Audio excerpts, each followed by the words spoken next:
Guess How Much I Love You by Sam McBratney, illustrated by Anita, Jeram. Little Nutbrown Hare, who was going to bed, held on tight to Big Nutbrown Hare's very long ears.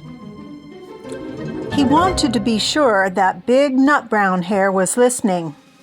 "Guess how much I love you," he said. "Oh, I don't think I could guess that," said Big Nutbrown Hare.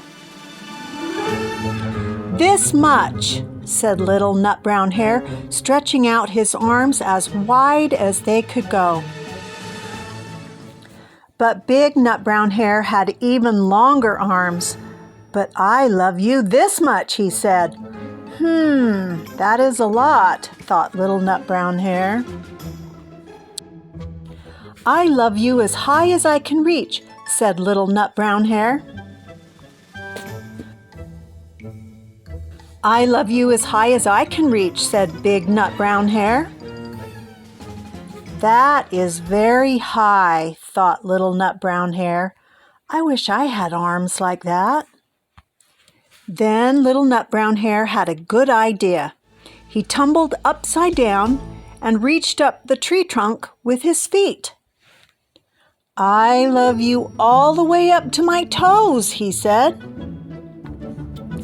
"And I love you all the way up to your toes," said Big Nutbrown Hare, swinging him up over his head. "I love you as high as I can hop," laughed Little Nutbrown Hare, bouncing up and down.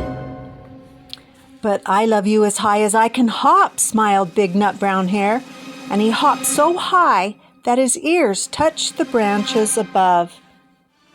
"That's good hopping," thought Little Nutbrown Hare. "I wish I could hop like that."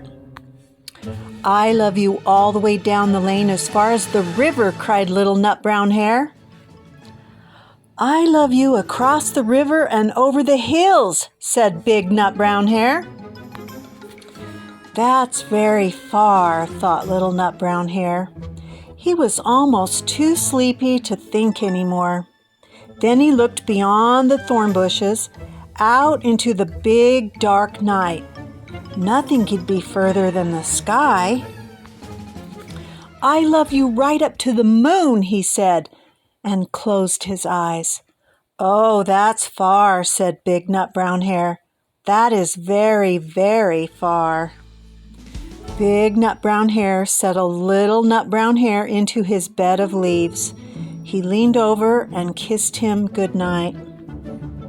Then he lay down close and whispered with a smile, "I love you right up to the moon and back."